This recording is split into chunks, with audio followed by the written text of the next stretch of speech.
Police in Ciskei.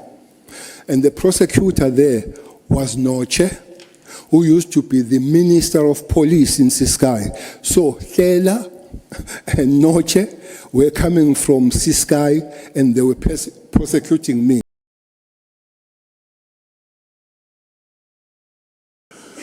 The members of this ad hoc committee, the senior counsel and his team, retired General and former Minister Bheki Cele, good morning to you. Good morning to the members of staff of Parliament and the members of the media.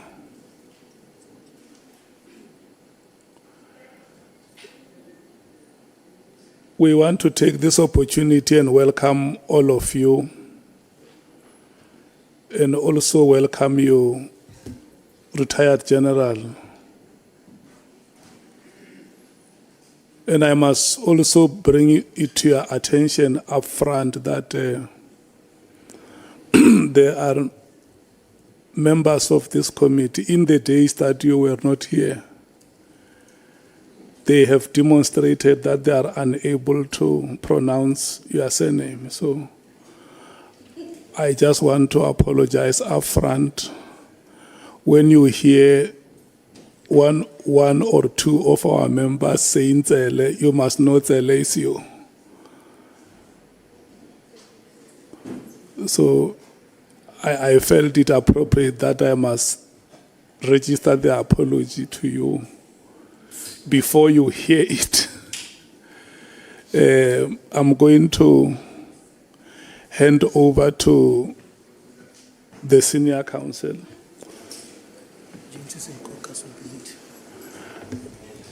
Yeah, or maybe before I hand over to you, SC, just indicate that Honorable James is going to join us later. That is the apology that we have for now. Senior counsel, can I good morning. Can I check with you if you want to assure us that the person who is appearing before us is the proper person? There's only one General Cele. He's in front of us. We consulted with him, or Larato did, for 3 days, and we're satisfied that he's not an imposter and that he's indeed the man. So with your leave, Honourable Chair, Honourable Members, if you could please swear General Cele in as our next witness. Okay. Thank you so much, Retired General. We are going to take you through the administration of oath. And before I do that, I just want to read the following to you, to inform you that you have been invited to appear before this ad hoc committee, which investigates allegations made by Lieutenant General Mkhwanasi, who is the Provincial Commissioner for the KwaZulu-Natal province. Our expectation is that you provide information to the ad hoc committee so that it is able to do its oversight work and properly investigate the allegations made by Lieutenant General Mkhwanasi. The allegations include, amongst others, alleged unlawful disbandment of the Political Killings Task Team, otherwise known as the NPKTT or the PKTT. Alleged moratorium on the filling of vacancies within the South African Police Services, and alleged corrupt relationship between senior leadership within SAPS and members of the public, as well as political interference in the work of the SAPS. In extending the invitation, the ad hoc committee chairperson has indicated that you may provide such information to the committee if you so wish under oath in terms of the powers, privileges and immunities of Parliament and Provincial Legislatures Act. You have indicated that you wish to take the oath so as to be afforded the protections as provided in the Powers and Privileges Act. Please be informed that by law, you are required to answer fully and satisfactorily all the questions lawfully put to you, or to produce any document that you are required to produce in connection with the subject matter of the inquiry, notwithstanding the fact that the answer or document could incriminate you or expose you to criminal or civil proceedings or damages. You are, however, protected in that evidence given under oath or affirmation before the House or committee may not be used against you in any court or places outside Parliament, except in criminal proceedings concerning a charge of perjury or a charge relating to the evidence or documents required for these proceedings. Please be aware that in terms of Section 17.2 of the Powers, Privileges and Immunities of Parliament and Provincial Legislatures Act, a person who willfully furnishes a house or committee with information or makes a statement before it which is false or misleading, commits an offense and is liable for a fine or imprisonment for a period not exceeding 2 years. Retired General, you are required to take an oath or affirm that the evidence you are about to give is truthful. You may choose to take the oath or affirmation. Which one do you choose? I'll take the oath. Thank you so much. If you take the oath, you will state your names in full and say, I swear that the evidence I shall give shall be the truth, the whole truth, and nothing but the truth, and so help me God. I, Bheki Cele, I swear that the information I'll give will be the truth and the only truth. So help me God. Thank you so much, Retired General. SC, I'm handing over to you. It will be until 13 hours. Thank you, Honourable Chair, honourable members. Good morning, General. Good morning. Good morning, SC, together with the honourable members. And welcome, and thank you for your for your cooperation, despite, I think, some earlier media report that you weren't prepared to cooperate. We found you to be most cooperative, and when we arranged to meet you, you had no issues, no problem. You confirm that? No, thanks for that. I was a little bit disturbed when the media said I'm not cooperating, especially one of the KZN paper had a big headline that Cele snaps the ad hoc. Yeah. I've never done that. Even the first corporation, I came here with my own financial steam, buying my own ticket, my everything, but I still came here for consultation. You did. Thanks. I hope you get reimbursed. You know.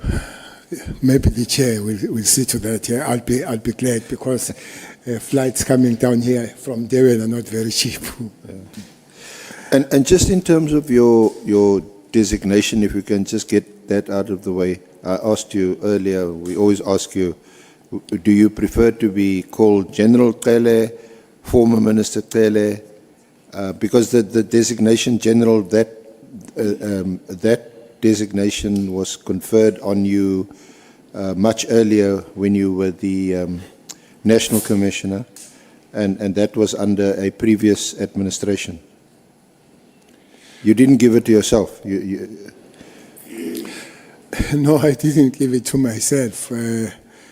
The general of the South African police, at any given time with the police, there is one general. There can be others, but general is one. As at the present moment, there is one general in the police. This came after the decision taken by the former President Zuma, who invited all the station commanders in the country, in Pretoria, and said he did not like this thing the police called commissioners and superintendents. I remember seeing superintendents belongs to the hospital. Yeah. And then minister had to gazette the change of the ranks, and that's how these ranks came about. That the general actually is a director general of the South African police. And then there are lieutenant colonels, lieutenant generals. Those are deputy director generals. All lieutenant generals are deputy directors. And then there will be major generals. Those are chief directors on the normal government environment. Then there will be brigadiers. Most people that are not in this environment, they love this rank, brigadier. They think it's something big. It's just a director. It's just a director. And then you go down, then below director, there is a full colonel who happened to be a deputy director. Below, there is a lieutenant colonel who is an assistant director, and then So you go it down. was similar to the establishment in the public service administration. Yes. But the question, do I want to? I know generals, that title doesn't fall. It's like ambassador. That title doesn't fall. Except that when you are written general in brackets, retired. So do you want to be called retired General Cele? That Or should former be so, minister. but former minister, whatever it comes. Thank you. Okay. Thanks. Okay, former minister. You've been through your statement several times, and we've consulted you on it. So perhaps we've also been through the terms of reference, which you'll see quoted on page 3, General, page 3 and 4, and there's a number of paragraphs in the terms of reference that you able to assist the honourable members of the committee when it comes to interpreting them and applying them. For example, 4.1.1, political interference within SAPS, you can speak to that. Any related claim regarding corruption, financial or otherwise bribery, misuse of public resources within SAPS, evaluating the extent of misconduct and unethical behavior by the members of SAPS. You've been the minister mostly, so you definitely can assist with evaluating the effectiveness of the PKTT. You can't help us with the status of the dockets. You can perhaps cast some light on the instability in crime intelligence. You can speak to us about the alleged corrupt relationship between Minister Nkunu and Brown Mogotsi, and between Mogotsi and Vusumuzi Kat Matlala. You can perhaps assist us with some other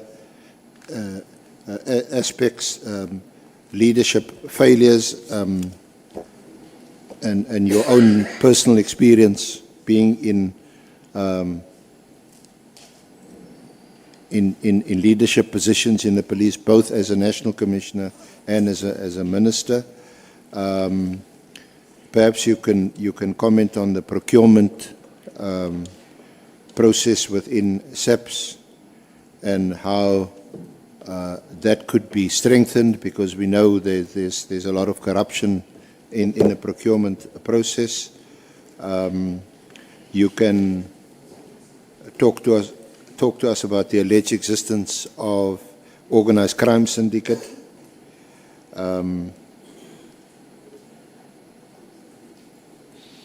You can also perhaps talk about the failure of any organ of state or member of the executive complying with their legal obligations. Your own experience with members of parliament and any allegations with regard to classified information, especially the leaking of classified information, and how that links with criminal syndicates.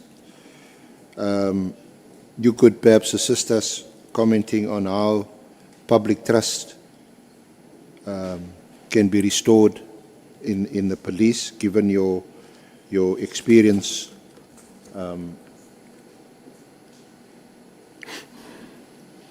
and perhaps any conflicts of interest that within SAPS itself. We know that there's jurisdictional issues between national, provincial, between provincial and deputy national commissioners, and their role that they play from head office, and the PKTT itself as a national unit, but largely focus on KZN, who has jurisdiction. So those are some of the issues you can assist us with. Would it be fair to say that, General? You've got to speak into the microphone. You're never a man short of words. The nodder's not going to pick. They're not going to pick it up. No, that's fine. Thank you. So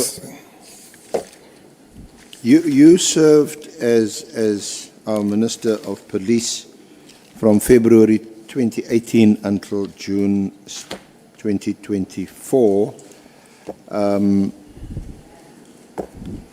You were not reappointed after the formation of the Government of National Unity in June 2024, but rather your successor, Minister Nkunu, was appointed. Now, before that, you had also served as a National Commissioner for 2 years until there were misconduct allegations against you.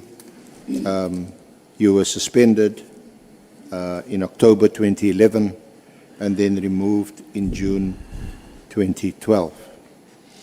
Do you want to tell us about that? No, thanks.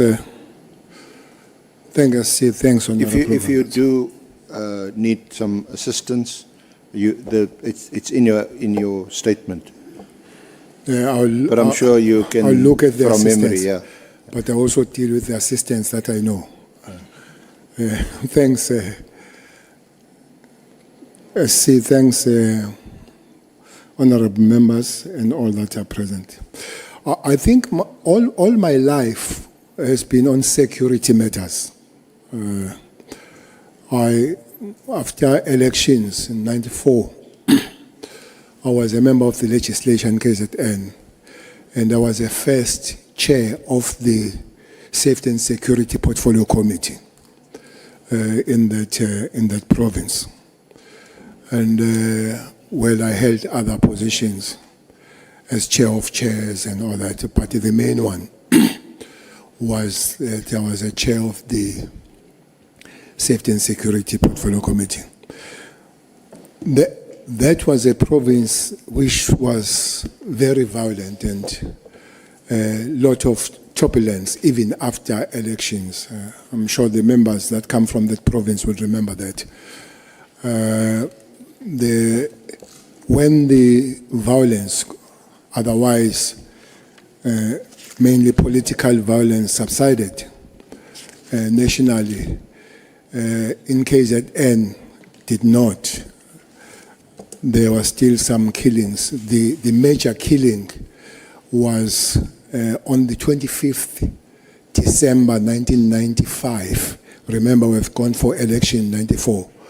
In a place called Shoba Shobane, when 19 people were killed on the 25th of December. I'm sure everybody knows what is the 25th of December. So violence went on at a mass level, but later it got a little bit an organized kind of violence. So when one became the National Commissioner, had to look at the mandate of the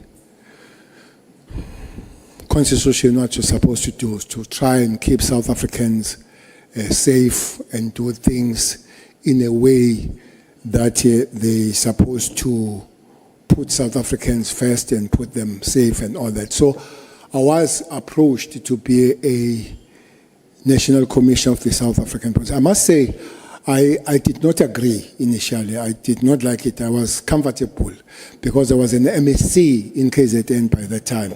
MSc of Security and Transport. So for me, province was nice and comfortable. I was not very much keen to go national. I remember when I was approached by the president, which I think is his constitutional prerogative to appoint national commissioners, I said to him, Baba, I'm not very keen, but unless you say you are instructing me, so I'll do it. And he said, I'm instructing you. I said, okay, then I'll take the instruction. And I became then the National Commissioner, I think it was June 2009. Who was then Minister of Police? The Minister of Police was Mthethwa, the late Mthethwa. May his soul rest in peace. And then I went to be introduced. I was supposed to start 3 months earlier, but Bheki, who was the National Commissioner, had not been told, and the statute says you must be told 3 months before if you are not going to be appointed again as a National Commissioner. So that's what delayed my appointment, that it came in July 2009. So as it came, I was introduced in Mahlambandlovu. All generals were invited.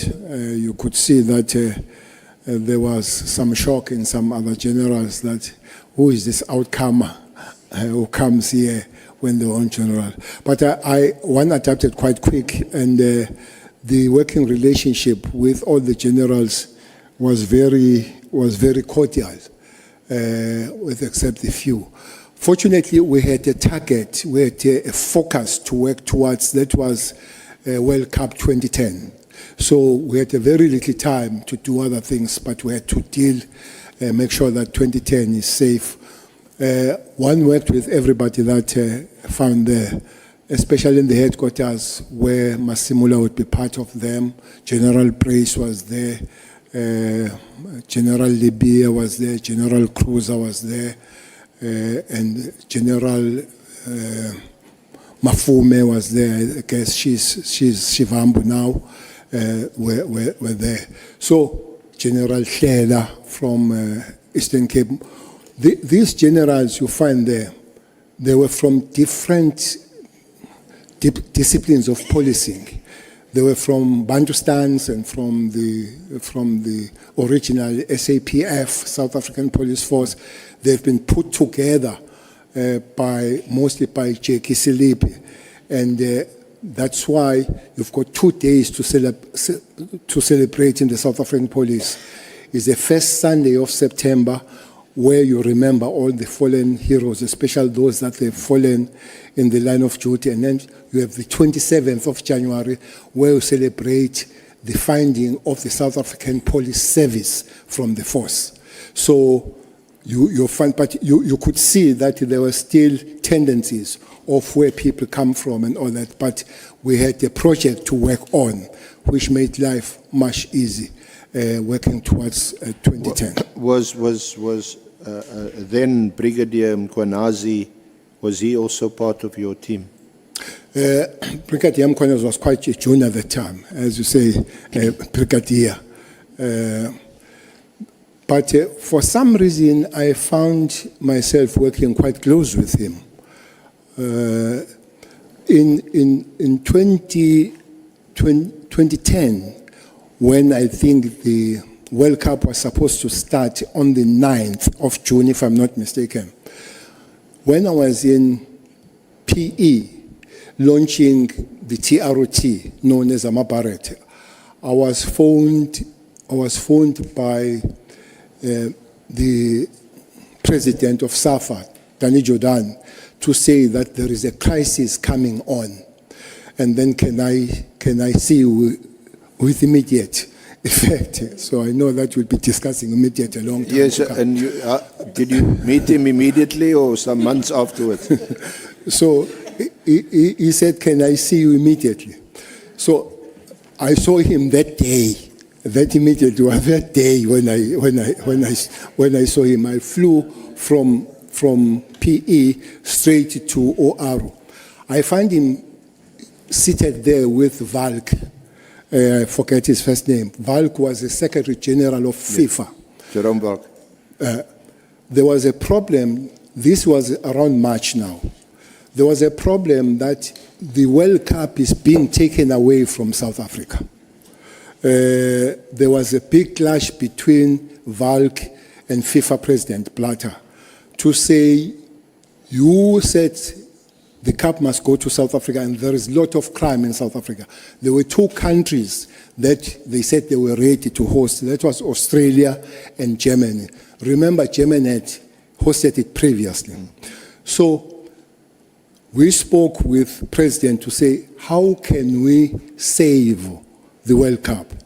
It was on the score that I assembled the team of generals and the police, and we went to Zurich to make the president. To be honest, the nation does not know that South African Police Service saved 2010. Without that meeting, without us going to Zurich and making presentation, with all participating countries, sometimes with their heads of security, it took us a long time. General Praise made a good presentation. Among those, most of them were generals, except 3 that were brigadiers. Mkhwanazi was part of that. Mkhwanazi had come in because he was responsible for ORS. This is a response services, which puts together all special services, special forces of the South African Police. Is your special task team. Now it will be NIU. There are CATs under there, and there are TROT. That time, there was no TROT, and I think there were no CATs. Specifically, it was Special Task Force and NIU. Then Mkhwanazi was part of that. And for some reason, we worked quite closely with him. I'll come back what happened as he becomes the first or the acting National Commissioner. So we made the presentation there. All countries were saying, are not going to go to South Africa. The people that were leading that rebel were British. And clearly, if British could not come to the World Cup in South Africa, many people were going to join them. Until at the later stage, we were supported by Brazil and all that. And Germany was very vocal to say, we are ready. And remember, they have launched it previously. So from that meeting, fortunately, there was a meeting, a General Assembly of Interpol in Lens, in France. So we had to fly there to convince the Interpol to say it's safe to come to South Africa, so that the campaign of safety and coming to South Africa is not just pushed by South Africans alone, but is also pushed by Interpol. That's how then we managed to work on the 2010 coming to South Africa. So that's why I'm saying that we had a project to work on, so we had not much time of differences among and between ourselves as officials in that particular time. And finally, 2010 did come in South Africa. Yeah. I think most, if not all, South Africans are indebted to the work done by the police during 2010. It was probably the high point of the trust that people had in the police, or maybe the. Sorry.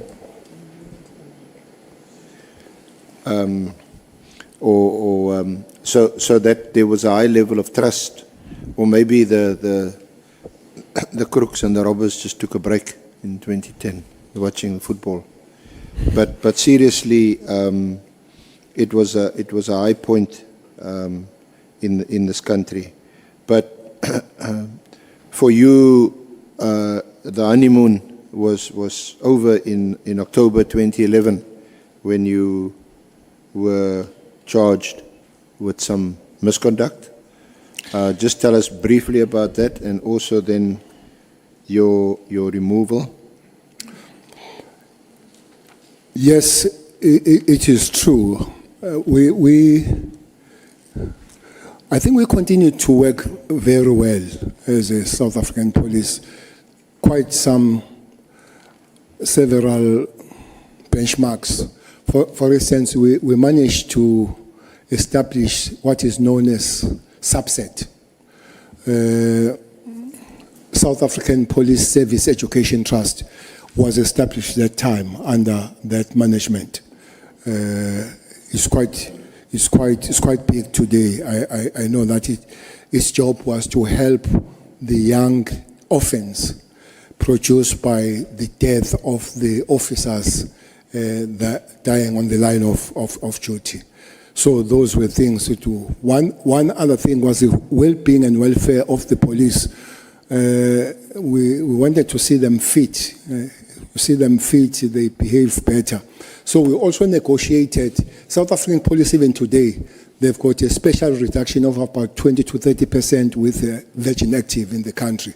It was negotiated at the time to work on that. So quite good things happened in that time, working with a collective of the management in that particular time.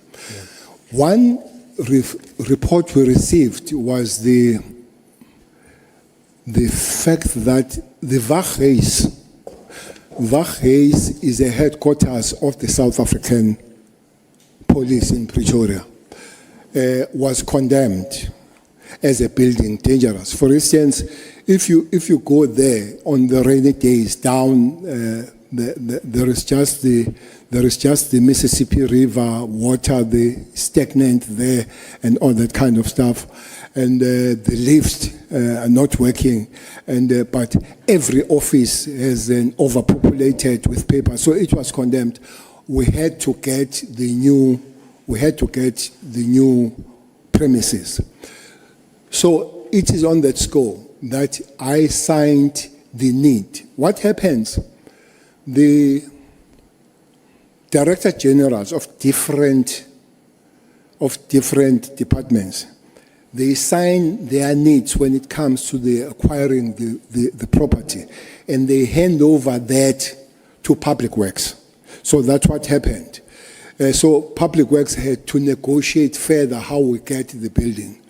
So for some reason, it was alleged that one had done wrongly when I followed the same thing. So the public protector then was put on working on the matter. Public protector recommended that the minister had to take the action against the national commissioner, that is Mthethwa Thucelo. But the president did not see it that way. President wanted to put the commission to look at the fitness of the commissioner to the office in that particular time. And then, funny part of it is that in September, I visited the president. We spent 45 minutes, and I briefed him to say the next day I was going to go to Mpumalanga to launch the safety season. And the president,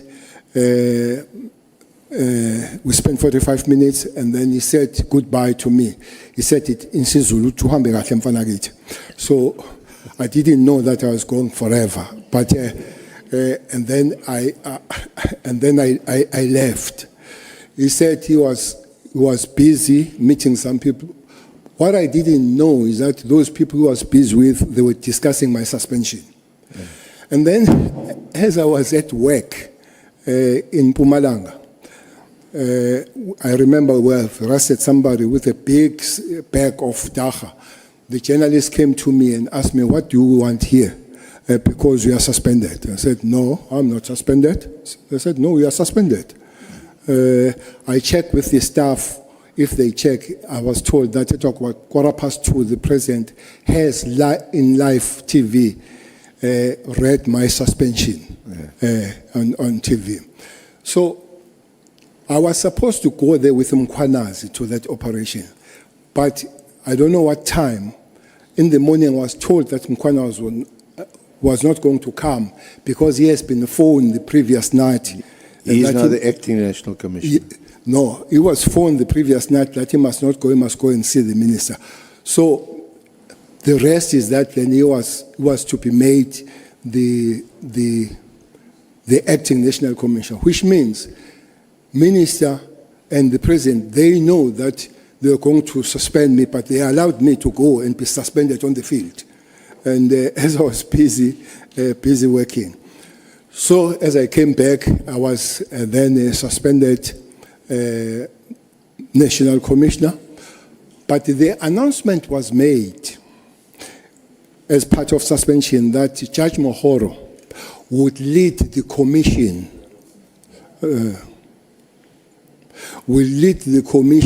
that will check the fitness of the office.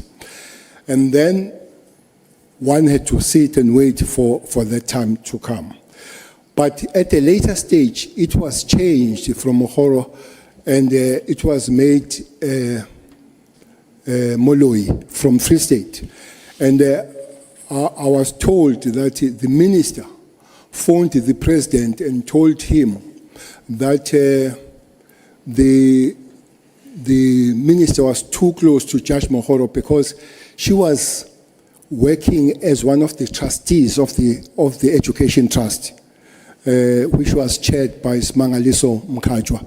So they felt that he was too close. Maybe it would be biased towards Cele. That's why they changed and they brought Moloi from Free State. I must say that commission was very much loaded against me. For instance, a person that has been my main accuser was Hlela, who used to be a commissioner of the South African, or who used to be a commissioner of police in Ciskei. And the prosecutor there was Noche, who used to be the minister of police in Ciskei. So Hlela and Noche were coming from Ciskei and they were prosecuting me. But one person that was there was Judge Madanga, who was one of the leaders of the... He was the evidence leader. Yes. And then finally the decision was taken. I was found not to be fit for the office, and then I guess in 2012, then I was fired. But we know that you subsequently challenged that decision. You took it on review, and it was granted in the High Court, although it was not opposed by the South African Police or the Minister of Police, and you were then cleared. But just to backtrack a bit, what would have been the motivation, to your knowledge, for your initial suspension and the subsequent inquiry that was instituted into your alleged misconduct? Well, I don't know. Maybe it will be accumulation of being delinquent, because there were orders that I refused to take. Maybe the first one was to suspend Mdluli. Mdluli was suspended by me. Richard Mdluli. Yeah, Richard Mdluli was suspended by Was me. he the head of crime intelligence Yes. at the time? Yeah. Funny enough, Mdluli was employed June when I was coming in July. And funny enough, is the only Lieutenant General I know that was interviewed by the panel of ministers. Usually it will be the officials, the DGs and all, but he was, I think, if I remember, there were about three of them. The one I remember was Mtetwa and Cele and the others. So he came there before the National Commissioner came. So that created some problem between the National Commissioner and the head of intelligence. And the head of intelligence mostly would be reporting direct to the president, which I don't think is a problem, but also reporting to the minister, which then I think it's a problem, because it's a National Commissioner that is supposed to be reporting to the minister. The second one, I remember that both the minister and deputy minister was Deputy Minister Mbalula and Mtetwa. They came to me and they said they've been sent by the president and instructed them to tell me to fire General Shabalala. Sean Shabalala was the head of PSS. I didn't have the reason of firing him. Instead, I shifted him from PSS to IT, where he went to grow the IT of the South African Police. So there were quite some few of those things that I thought it would not be proper to follow all those instructions.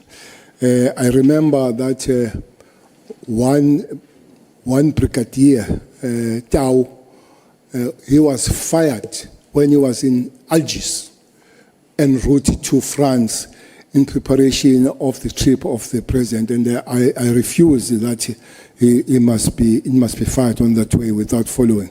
So I would guess, this is my guess, that it was accumulation maybe of being transigent in some matters. It came to that, but I believe that the building issues had less or nothing altogether to do with that kind of firing. So after you were dismissed in 2012, thereafter you went back into or took up political office again after that as a deputy minister of agriculture. That was 2014. Yeah. After election. Well, there is an argument that people will say that the president was kind to me to take me back as a deputy minister of agriculture. Actually, that's the only time that I was out of the security establishment. I don't think so. I think either the people of South Africa or the ANC did take me back to Parliament. I remember that I was almost number one to every list that ever existed, provincial to national. National was number 10 and all. So there was no way that I guess somebody would have been ignored. And I remember that Minister Senzo Mchunu was going to be premier of KZN, and he went to the president to request that I go back to province so that we can strengthen the province. The president said no. He needed me nationally because he was going to give me a very crucial job And indeed, I was the Deputy Minister of Agriculture. It was quite crucial because one was looking after fish and forest. So,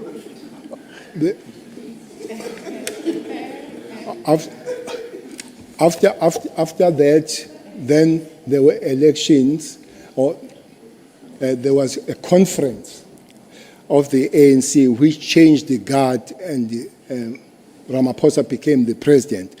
And then we went for the election, and President Ramaphosa, and then appointed me then on February 2018. Remember, that was still the 5th administration. It was not 6th administration yet. It was the 5th. So I became the minister on the 5th administration for the first part of the year before we went for elections for the 6th administration. So there where then the question of this political killing task team comes in, because it was formed in the 5th administration, not on the 6th administration. So, before we come to your tenure as Minister of Police, can we just discuss or get your views briefly about the allegations that gave rise to the establishment of this ad hoc committee? The allegations made on the 6th of July by General Mkhwanazi,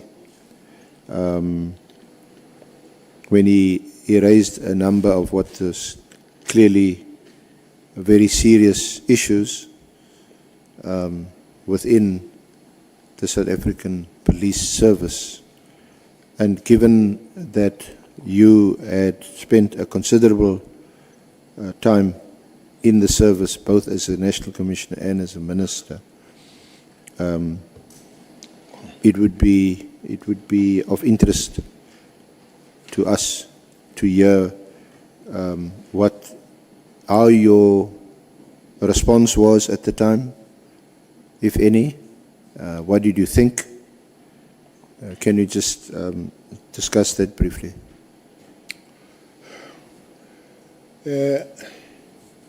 Yes, I was at the gym when I was phoned. At the gym? Yes. Oh, you still got the 20%? No, that was for the junior officers, not for ministers and the top brass. Those they don't have 20%. That comes from colonel down to the constables. So they still do, but I don't. Even as a pension, I still pay a full amount. So I was at the gym when I was told that the Provincial Commissioner of KZN, Lieutenant General Nhlanhla Mkhwanazi, is making the appearance there. So fortunately, I was towards the end, so the gym is not far from where I stay.